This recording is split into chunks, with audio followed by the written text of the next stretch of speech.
Bienvenidos a Granada, el sueño arrebatado. Estoy aquí en una escultura de bronce del artista Juan Moreno Aguado. Representa al rey Boabdil. Este fue el último sultán del reino nazarí de Granada. Y se encuentra aquí porque este es un punto clave según la versión más aceptada de la historia. Aquí fue el lugar donde él le entregó las llaves al rey Fernando el Católico.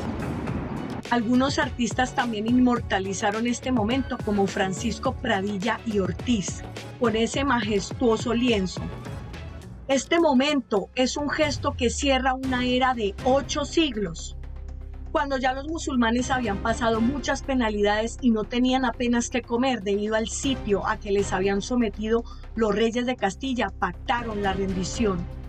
En las capitulaciones que ambos habían firmado se incluía la entrega de la Alhambra y de los cautivos. Tomad las llaves de mi ciudad, que yo y los que estamos dentro somos vuestros.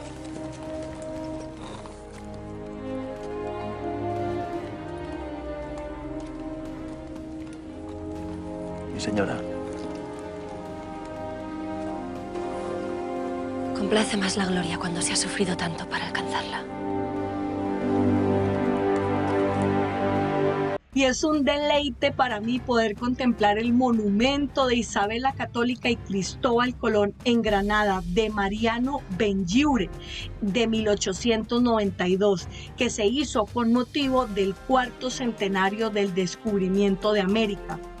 La caída de Granada y el inicio del viaje hacia América fueron 2 eventos que cambiaron la historia de España y del mundo. Curiosamente se sellaron en el mismo lugar, Santa Fe de Granada, y con apenas 5 meses de diferencia.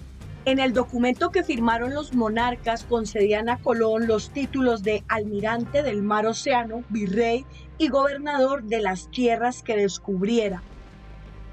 Este monumento incluye los nombres de todas las personas que tuvieron que ver en la conquista de Granada y en el descubrimiento de América. Si queréis saber más acerca de las capitulaciones, aquí en mi canal tengo un vídeo específico de Santa Fe de Granada. Prepárense para descubrir secretos, curiosidades y la grandeza de un espacio que es, sin duda, uno de los tesoros más valiosos de España.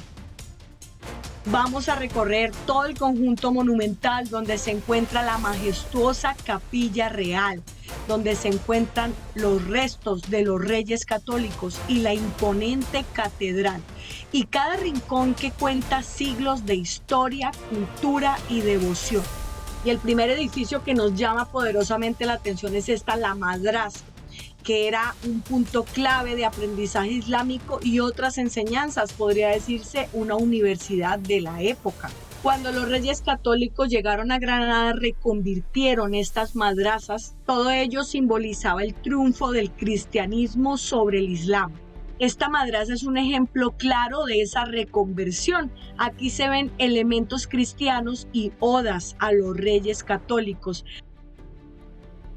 Estamos a punto de conocer uno de los más grandes monumentos funerarios de España, la Capilla Real de Granada. La calidad y abundancia de las obras de arte que conserva, la monumentalidad de su arquitectura, la belleza de sus espacios y sobre todo los valores simbólicos del conjunto la convierten en un referente emblemático de nuestra historia y nuestra cultura. Conscientes de que la gran empresa de su reinado había sido la reconquista de Granada, los reyes católicos quisieron prolongar su vinculación a esta tierra, descansando para siempre en ella.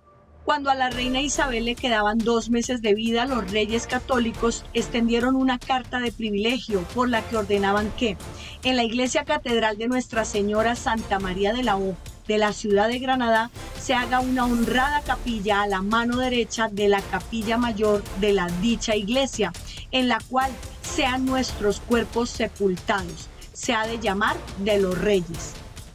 Con la decisión de elegir la ciudad granadina como el lugar donde descansarán definitivamente sus restos, Isabel y Fernando mostraban su agradecimiento a Dios por la culminación de la empresa y sellaban con sus propios cuerpos la recuperación de aquella tierra para la fe cristiana. El rey Fernando II de Aragón impulsó la construcción de esta capilla después de que la reina Isabel muriera en 1504. La reina Isabel quiso ser sepultada con el hábito de San Francisco. Y aquí están los mausoleos reales de mármol de Carrara, el de Isabel y Fernando, hechos por Domenico Francelli, y los de su hija Juana y de su esposo Felipe, que los encargó Carlos V al español Bartolomé Ordóñez. Estos son cenotafios, porque los cuerpos yacen en la cripta, aquí en unos féretros de plomo que fueron hechos en tiempos de Felipe II. Y aquí, colocada en esta puerta, mi homenaje personal a los reyes católicos Isabel y Fernando, cuyo sueño de imperio cruzó océanos y siglos, y Juana, su hija, atrapada entre amor y locura. Todos juntos en el silencio eterno de sus féretros, mi corazón eternamente agradecido por lo que hicisteis. Sois guerreros indescriptibles. Fernando II de Aragón, en su testamento redactado en Madrigalejo, expresó su voluntad de ser enterrado junto a su esposa. La reina Isabel en su testamento expresó que en caso de que su esposo, el rey Fernando, eligiera sepultura en otro lugar, su cuerpo debía ser trasladado junto al suyo para que ambos descansaran juntos. Uno de los objetos que los reyes quisieron que les acompañaran en su lugar de enterramiento fue este lignum crucis, o trozo de la cruz de Cristo, instalada en una obra de orfebrería maravillosa. El árbol de Jesé es una reliquia de Roma y el relicario es una obra castellana. Existe la tradición que las 5 perlas pertenecían a la reina. También se encuentran aquí la corona, el cetro de la reina, la espada del rey Fernando y los cuadros de la reina. Ahora nos toca conocer la historia y ver por dentro la Catedral de Granada. Sus comienzos son en el año 1492. Esa fue su primera fundación sobre una mezquita real de la Alhambra. Pero la primera piedra de la obra actual se colocó el 25 de marzo de 1523 sobre el solar de la antigua mezquita mayor de la ciudad. La fachada es de estilo barroco y fue hecha por Alonso Cano. La construcción de esta catedral formaba parte del proyecto de Carlos V para hacer de Granada una ciudad imperial, siguiendo el legado de sus abuelos, los reyes católicos. En el corazón de Granada, el interior de la catedral es un espectáculo de luz y piedra, donde colosales pilares se elevan hacia bóvedas complejas, creando un espacio de 5 naves. La luz se filtra a través de intrincadas vidrieras, pintando el suelo con colores que narran historias sagradas y bañando en oro los detalles arquitectónicos, en un juego de luces que despierta el alma.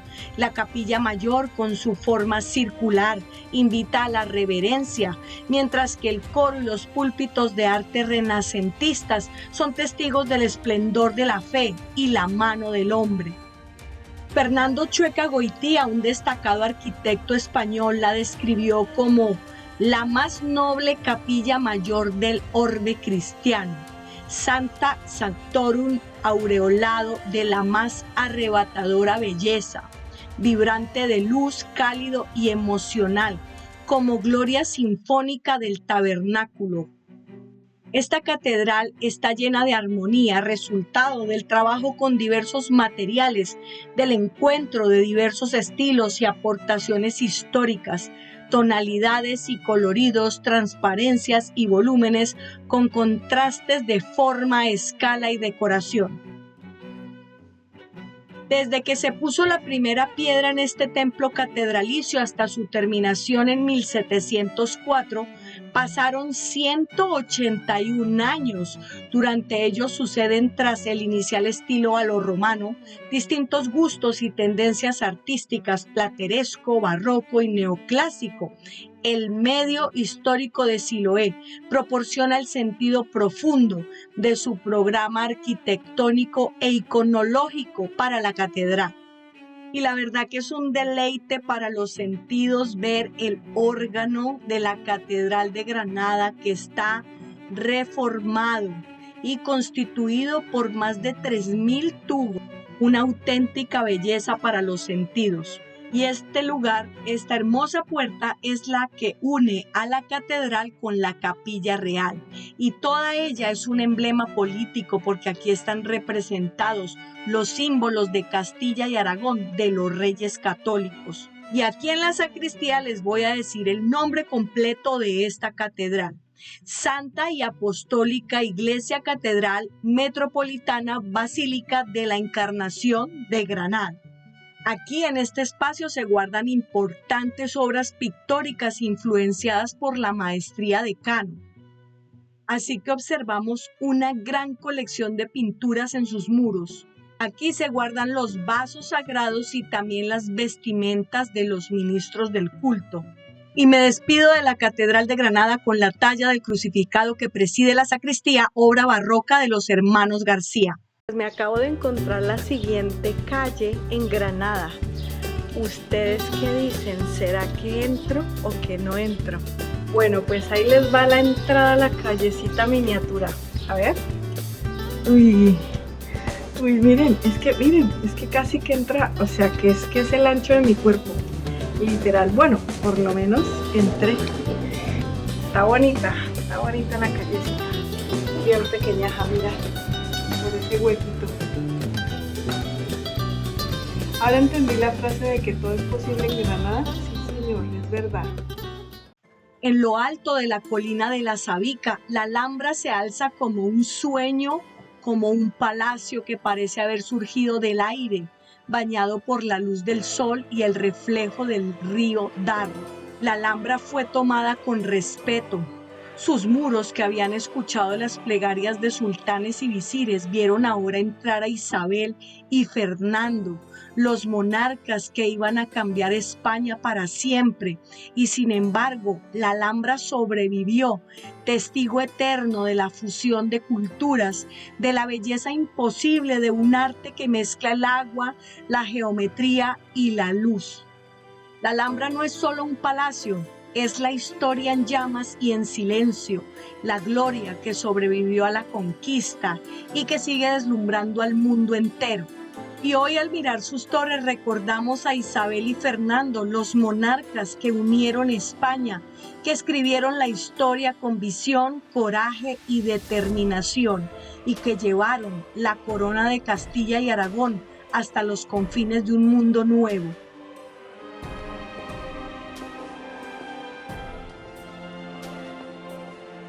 Fray Hernando, es nuestro deseo que se erija una gran cruz en la torre más alta. Habrá de verse desde el último rincón de la ciudad. Granada es cristiana y todos deben saberlo. Y así fue como se erigió la cruz en la cima de la Torre de la Vela, la torre más alta y emblemática de la Alhambra. Se dice que aquel primer madero fue alzado con manos firmes y corazón tembloroso. La cruz sigue erguida, vigilante y silenciosa mientras las banderas bailan al viento, recordando que la historia no se olvida. Y ahora voy por la cuesta del Rey Chico para adentrarme en el corazón de la Alhambra, que está llena de palacios. Pues dicen que las escaleras alargan la vida, así que yo ya, con todas estas, ya tengo mi ración de vida. Y aquí encontramos un mapa que define todo el conjunto monumental. La Alhambra es una ciudad palatina y fortaleza. También encontraremos la Alcazaba, que era la zona militar y defensiva más antigua de la Alhambra, que está compuesta por torres y murallas. Encontraremos los palacios nazaríes, que son el corazón de la Alhambra, el patio de los Arrayanes, el patio de los Leones y el salón de embajadores de los reyes y de los Abencerrajes. Y conoceremos también el Palacio de Carlos V, construido por los Reyes Católicos y terminado en el siglo XVI. Aquí también se encuentra el Generalife, que es el Palacio de Verano y los jardines de los sultanes. Y no nos podemos perder la Puerta de la Justicia y la Puerta del Vino. Ahora vamos a hablar de una persona llamada Carlos V, que fue literalmente el nieto que heredó medio mundo. Sus abuelos, los reyes católicos, sus padres, Juana la Loca y Felipe el Hermoso. Este hombre unió en su persona las coronas de España, Alemania, Italia, los Países Bajos y más tarde el vasto imperio americano. Pues Carlos V trasladó su corte a las casas reales de la Alhambra para pasar en ellas el verano de 1526. Nació entonces en él el deseo de hacer de Granada uno de sus puntos de residencia, por lo que proyectó construir un nuevo palacio con mayores comodidades y más espacio que el árabe, pero conectado a este para seguir disfrutándolo, continuando con ello la labor que comenzaron sus abuelos, los reyes católicos, y con el deseo de convertir este palacio en el gran centro áulico del imperio. Es por tanto este palacio una de las mejores obras renacentistas que se hallan fuera de Italia y el primer gran palacio real de los monarcas españoles. Se le encargó la obra al arquitecto y pintor toledano Pedro Machuca en 1527. Y ahora dentro de este palacio se encuentra el Museo de Alhambra, que exhibe una importante colección de arte hispano-musulmán, con especial atención a piezas de la época nazarí. De los objetos que más me gustaron cuando inicié la visita fueron estas monedas de la época de los Reyes Católicos y de Pedro I. Es un verdadero privilegio poder disfrutar de todas estas piezas en este lugar, pues en el siglo XIX ellas estaban dispersas y fragmentadas por diferentes lugares, la mayoría simplemente apiladas en escombreras. En esta época fue común el expolio, la venta de objetos a diversos coleccionistas privados e incluso el robo de recuerdos por parte de algunos de los visitantes de los palacios nazaríes. Así que a finales del siglo la Alhambra se convierte en monumento nacional y la Comisión Provincial de Monumentos se hace cargo de la misma. Desde este momento ya empieza a latir en el ambiente la idea de un museo. De hecho, en 1870 el presidente de la comisión, Rafael Contreras, propone la creación de un museo oriental, ubicándolo en el espacio del Palacio de Carlos V. Muchas de las piezas que se exponen en esta sala fueron destinadas a cubrir necesidades domésticas cotidianas. Me encantaron los surtidores en forma de leones sentados de grandes dimensiones que soltaban el agua por la boca a la gran alberca que centraba el patio del Maristán. Este museo alberga una de las colecciones más importantes de este periodo en la península ibérica, desde el poder musulmán en el siglo VIII hasta la toma de Granada en 1492. Una de las piezas que más me gustó fue este ajedrez, que tenía tan solo una pieza. En estos años se ha realizado un gran trabajo y avance en el inventario y registro de las piezas de esta impresionante colección y además un proceso de estudio, y se duplica el número de nuevos registros hasta alcanzar 8.192 objetos. Esta sala me gustó por su poesía y también por el lujoso ejemplar de silla de tijera con decoración de taracea y muy impactante el libro de los reyes escrito por el poeta persa Firdausi. Y mientras estaba recorriendo el palacio de Carlos V, una idea volaba a mi cabeza. ¿Cómo poder recorrer un lugar de poder imperial y el triunfo del Renacimiento y la cristiandad en España? Literalmente estaba pisando la historia, y también el Museo de Bellas Artes, que también está aquí dentro. Este museo tiene en sus fondos obras escultóricas y pictóricas granadinas, desde el siglo XV hasta el XX. Me impactaron estos cuadros de la muerte de los mártires. Súper impactante el enterramiento del gran capitán, que pertenece al altar mayor del monasterio de San Jerónimo, que luego iremos a visitar. Este museo debe su origen a la desamortización de Mendizábal, que supuso la dispersión de numerosas obras de arte que habían pertenecido a órdenes religiosas. Así, la institución se creó para custodiar las obras artísticas mayormente religiosas que peligraban. Y caminando aquí por las salas del Museo de Bellas Artes de Granada me encontré con la salida de la familia de Boabdil de la Alhambra. Este cuadro es de Manuel Gómez Moreno. Él era historiador, artista y arqueólogo y pintó este cuadro en 1880. Él era granadino, nacido en una familia de impresores y estudió en la Escuela de Bellas Artes de Granada. Este cuadro tiene unas dimensiones mastodónticas, 250 centímetros por 370, y se trata de un óleo sobre lienzo que originalmente se encontraba en el Palacio de Vivatauvín y el autor la pintó durante su estancia en Roma como comisionado por la Diputación de Granada. Se nos muestra a la familia real nazarí en la sala de la barca del Palacio de Comares. También a los sirvientes llevando el equipaje. A Boabdil se nos muestra triste. Y por supuesto a Aixa, la madre de Boabdil. Y ahora regresé a contemplar la hermosa fachada del Palacio de Carlos V, en el que hay estos relieves y que tienen un significado simbólico y propagandístico que refleja el poder, la autoridad y el ideal de paz del emperador. En estos relieves se representan las campañas militares del emperador, como la batalla de Pavía, donde las tropas imperiales derrotaron a las fuerzas francesas en 1525. Y aquí teníamos el privilegio de contemplar la Puerta del Vino, que estructuralmente es uno de los edificios más antiguos de la Alhambra nazarí, aunque la decoración de sus dos fachadas corresponde a épocas diferentes. Y como esto de ver aquí belleza tras belleza no termina, estamos ante el complejo de la Alhambra, incluyendo los palacios nazaríes, que son Patrimonio de la Humanidad por la UNESCO desde el año 1984. Aquí están el Palacio de Comares, el Palacio de los Leones y Anejos, Mexuar, escogidos por los reyes católicos para habitarlos en sus estancias en Granada, del sinfín de palacios, palacetes, grandes casas y torres, palacios que la ciudad palatina de la Alhambra ha albergado.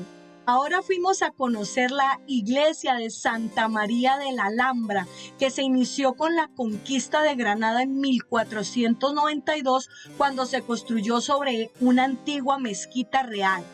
El diseño original fue trazado por Juan de Herrera. Este templo tan hermoso ha sido restaurado en varias ocasiones, especialmente durante la invasión napoleónica y la Guerra Civil Española. Y sin duda lo que más me encantó de este templo fue la obra de Benito Prieto Cousin, que es el Cristo de Kennedy, dedicado especialmente al presidente de los Estados Unidos, y también el hermoso cuadro Mi Padre Damián, del mismo autor. También he tenido el privilegio de entrar al baño de la mezquita Legado Ángel Barrios. Este es un museo, una colección museográfica ubicada en el antiguo baño del Polinario de la Alhambra en Granada. Este hermoso baño árabe fue cedido por la familia del músico Ángel Barrios para albergar su legado personal, incluyendo instrumentos, partituras y objetos familiares. Pude visitar las salas típicas de un hamán, sala fría, sala templada y sala caliente, aunque con una disposición particular. Fue construido en el sultanato de Muhammad III. Bueno, y ustedes ya saben que yo me meto en todos los lados, así que fui a conocer un taller de taracea. ¿Qué es esto? Pues el arte de incrustar pequeñas piezas de diversos materiales, como maderas de diferentes colores, nácar, hueso, marfil o metales, sobre una superficie de madera para crear diseños geométricos y patrones. Estos talleres se especializan en la ornamentación de muebles y otros objetos, utilizando técnicas y herramientas tradicionales para reproducir el estilo de artesanos del pasado, como los de la época nazarí y mudéjar. Todo esto a menudo inspirados en el arte de la Alhambra. Se trabaja con una amplia gama de materiales para obtener diferentes efectos de color y textura, incluyendo maderas nobles, tintadas o naturales, hueso, marfil, concha, plata y hasta oro. Estas técnicas me encantaron y me enseñaron que los artesanos históricos mantienen la tradición viva. Etimológicamente el término taracea procede del árabe hispano tarsí, cuyo significado es incrustación. Y estamos llegando a la puerta de la justicia, que según cuenta la tradición fue aquí el lugar escogido para celebrar la primera misa tras la conquista de los Reyes Católicos y su entrada en la Alhambra el día 2 de enero de 1492. Y aquí se eligió escoger un lugar en el interior para erigir una capilla que está presidida por un retablo realizado por Diego Navas el Joven en 1588. Este altar se encuentra cerrado, pero para conmemorar su efeméride del 2 de enero, el patronato de la Alhambra y Generalife lo abren al público ese día, para que pueda ser admirado por los visitantes del conjunto monumental. Cuando los reyes llegaron, también mandaron a colocar una imagen de la Virgen con el Niño, una escultura gótica, también llamada Santa María de la Alhambra, obra del escultor Roberto Alemán, que se conserva en el Museo de Bellas Artes de Granada. Y este cartel que recuerda a sus altezas, doña Isabel y don Fernando, nos recuerda cómo cantaron con fervor el Te Deum, que entonaron los religiosos que les acompañaban, y alegres como unas Pascuas, escucharían las voces de sus gentes que gritaban Castilla, Castilla, y entre aclamaciones y vítores darían a besar sus manos a sus súbditos y a los cautivos recién liberados, todos festejando que había terminado la dominación musulmana en España. Una noticia que correría por toda Europa y sería muy celebrada, pues era la primera gran victoria cristiana contra los musulmanes desde que los turcos habían conquistado Constantinopla. Y ya saben, según llegaron, se pusieron manos a la obra y se preocuparon por el mantenimiento de los palacios, que según el profesor de historia Óscar Villarroel, sabemos que restauran algunas partes y que intervienen en el complejo porque llegan a construir un pequeño monasterio franciscano. También se sabe que ellos alzaron cruces, estandartes y banderas en la Alhambra y en puntos defensivos de Granada. Dejaron allí a sus gentes para que cumplieran sus órdenes. Dicen que Granada lleva el nombre de una fruta, pero en realidad su origen sabe a sangre, fuego y leyenda. Fue llamada Garnata al-Yahud, la colina de los judíos, y luego Garnata al-Amra, la roja, por el color de su tierra y los muros que ardían bajo el sol andalusí. Pero hay quien jura que su nombre nació de la propia Granada, símbolo de poder, de amor y de guerra, como si cada grano fuera un reino y al romperla se derramaran los sueños del Al-Ándalus. Granada no se llama así por casualidad, se llama como lo que es, una fruta hermosa y peligrosa, dulce y mortal que estalla entre los dientes de la historia. Otra hermosa joya que nos encontramos aquí en la Alhambra es este monasterio de Santa Isabel la Real de Granada, fundado por los reyes en 1501. Se fundó con 20 religiosas profesas y más adelante se amplió a 40 y fueron dependientes de la orden franciscana. Y la reina Isabel nombró como fundadora de este sitio a Sor Luisa de la Cruz, quien desempeñó fielmente su cargo hasta su muerte. Y ahora, por supuesto, nos vamos a conocer el Albaicín, que es el barrio más antiguo de Granada, con calles sinuosas, casas encaladas y cármenes, que son viviendas con jardín. Su ubicación en una loma frente a la Alhambra ofrece vistas espectaculares, especialmente desde miradores como el de San Nicolás y San Cristóbal. Fue declarado por la UNESCO en 1994, reconociendo su valor histórico y cultural.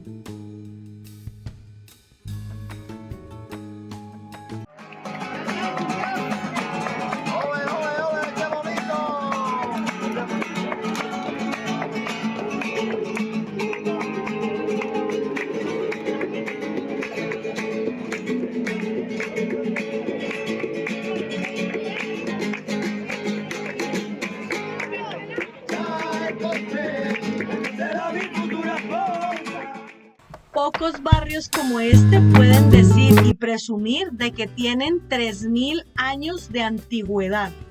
Aquí la Alhambra se muestra entera, majestuosa. Y no sé por qué, pero aquí, justo aquí, se siente con más fuerza aquel momento decisivo. Yo sentía la victoria de la cristiandad, como si el pasado todavía latiera entre las piedras doradas por el sol.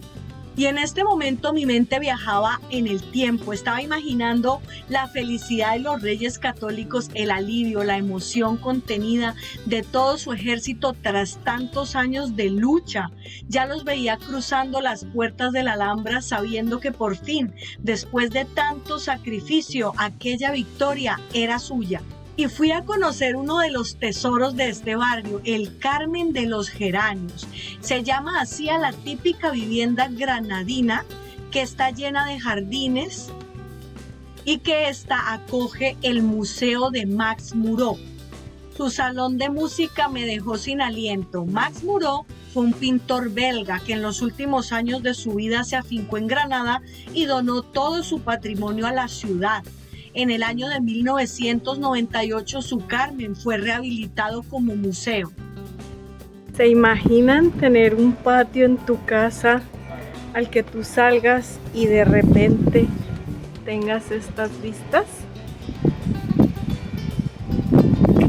Desde aquí bajando por las calles estrechas y empedradas del Albaicín, uno puede toparse con la casa en la que nació el cantaor Enrique Morente, aquel genio que llevó el flamenco hasta lo más hondo y lo más alto a la vez. Este barrio respira arte, historia y ese duende que solo Granada sabe tener. Y uno de mis sitios preferidos son las teterías escondidas entre callejuelas moriscas que parecen pequeños refugios donde el aire se vuelve lento y la conversación se endulza entre humos aromáticos. Y aquí caminando por el centro de Granada, admirando las hermosas fachadas de la arquitectura, pues vamos a conocer la leyenda de la calle del beso en Granada. Habla de un milagro de amor maternal. Una joven fue declarada muerta, pero su madre, al darle un último beso en el velatorio, la revivió milagrosamente. Por este suceso, la calle, antes llamada del Conde de Cabra, pasó a ser conocida como la calle del beso. Y ahora esta leyenda se ha convertido en parte inseparable de la identidad de este barrio. La Alhambra es un suspiro eterno. Y sin duda el lugar que marcaría mi vida para siempre y que jamás voy a olvidar fue el monasterio de San Jerónimo, que les recomiendo a todos visitar. Fue el primer monasterio que se construyó en Granada tras la conquista. Como símbolo de un nuevo poder cristiano, sus muros fueron levantados por manos que aún temblaban del esfuerzo de la guerra, y en su interior descansan los restos del gran capitán Gonzalo Fernández de Córdoba, héroe de 1000 batallas. Siempre me produce un impacto grande en el corazón ver los símbolos de los reyes católicos dejando su impronta en los edificios, esas iniciales entrelazadas, las coronas, el yugo y las flechas tallados en la piedra. Me encanta encontrarlos. Y sinceramente entrar en San Jerónimo es cruzar un umbral donde la piedra se vuelve canto y el pasado sigue latiendo majestuoso bajo la luz dorada de Granada. Bueno, qué preciosidad de sitio. Espectacular. Mirad. Uff, no. Esto es mucha belleza. Miren esto. Trata a tu alma bien, que yo te ayudaré. Hermosísima, de madera entera. El techo lleno de esos dibujos tan hermosos. Luego allí. Espectacular. Su iglesia es puro esplendor y de los sitios que conozco en España, aunque aún me faltan muchos por descubrir, este sin duda se ha convertido en uno de mis sitios favoritos y que más estupefacta me han dejado. En el siglo XVIII los monjes decidieron cubrir los techos y las paredes con pinturas murales. Esa tarea fue encomendada al taller de Juan de Medina, que ejecutó el encargo. Este templo es uno de los ejemplos del Renacimiento en España, cumpliendo con todas sus características. Este lugar es uno de los ámbitos más ostentosos de todo el conjunto. Esta es una de las iglesias más bellas y distinguidas en el Renacimiento. Aquí trabajó el arquitecto, escultor y pintor italiano Jacopo Florentino, bajo el patronazgo de doña María de Manrique, viuda del gran capitán. Posteriormente trabajó aquí Diego de Siloé. Y en el retablo de su capilla mayor podemos ver un programa iconográfico que resalta las grandezas militares y la heroicidad del gran capitán. Y aquí se honra la obra del gran capitán Gonzalo Fernández de Córdoba. Fue un destacado militar español que reformó el ejército y lideró importantes campañas en la Reconquista y en Italia. Trabajó mano a mano con los reyes y se conocía su habilidad estratégica y militar, especialmente por reorganizar la infantería española y por sus victorias contra los franceses en Italia. Él desempeñó un papel crucial en la guerra para la conquista de Granada y se le atribuye la creación del primer ejército profesional español. El retablo mayor de este monasterio es una hermosa obra de arte por su magnitud, complejidad y calidad. La obra está considerada una de las piezas más señeras del arte hispano y una joya del Renacimiento español en Granada, destacando su magnitud y la colaboración de importantes artistas de la época. Y este lugar no dejó de sorprenderme con sus múltiples anécdotas históricas. Este recinto se conoce como el claustro de la emperatriz, porque en él residió Isabel de Portugal en 1526. Ella era la esposa de Carlos I, rey de España y quinto emperador del Sacro Imperio. Tras su matrimonio y tras presenciar varios terremotos, ellos viajaron a Granada y ella decidió alojarse aquí en este monasterio de San Jerónimo por considerarlo un lugar más seguro. Durante su estancia en estas tranquilas dependencias quedó embarazada del que sería el deseado heredero, que un día reinaría con el nombre de Felipe II. Es decir, en estas estancias se engendró un rey. Y fuimos a conocer las estancias comunes. Por aquí los monjes entonaban el Salmo 129 y por supuesto más guiños sobre la monarquía. Es posible que este lema Monte Amplius Lávame esté asociado con el monasterio de los Jerónimos en Lisboa de Portugal. Una referencia al león de San Jerónimo y al acto de lavar o limpiar. Y como es el monasterio de los Jerónimos, tenemos que hablar de él. San Jerónimo curó a un león herido y se convirtió en uno de sus discípulos. Por lo tanto, el león es un atributo común del santo. No podíamos marcharnos de este monasterio sin sentir la presencia de Isabel la Católica, que parece seguir recorriendo estos pasillos vigilante, como si su espíritu aún velara por lo que un día diseñó. Y si ya saben cómo soy, ¿para qué me invitan? No podía irme de Granada sin visitar el antiguo Hospital Real, fundado por los Reyes Católicos en 1504 y que hoy es la sede del rectorado y la biblioteca de la Universidad de Granada. Y aquí están ellos que fundaron este lugar como hospital para pobres, peregrinos, enfermos de sífilis y enfermos mentales, e incluso como lugar de reclusión para el santo Juan de Dios. Está declarado como monumento histórico-artístico en la categoría de bien de interés cultural. Tras la desamortización de Mendizábal en 1835, el hospital pasó a depender de la Diputación Provincial, que se convirtió en asilo de ancianos y la casa de dementes. Pero en el 61 fue comprado por el Ministerio de Educación Nacional y tuvo que ser reformado por la Dirección General de Bellas Artes. Los espacios entre los arcos muestran las iniciales de los reyes católicos Fernando e Isabel y del emperador Carlos V con coronas en relieve. Alternan las iniciales y muestran los escudos reales e imperiales y otros emblemas como el yugo y las flechas.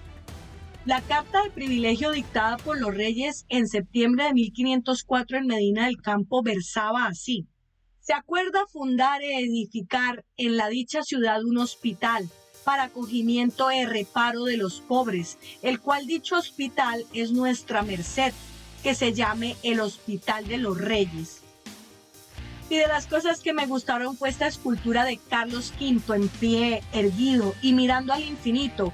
Luce media armadura bajo cuya capa asoma el vellocino identificado con la medalla del toisón de oro que pende sobre su pecho. Estamos delante de la imponente puerta de Elvira. Bajo ella la historia contuvo el aliento. La Alhambra es morada para los pacíficos y para los guerreros. Calahorra que contiene un palacio. Di que es una fortaleza y a la vez una mansión para la alegría.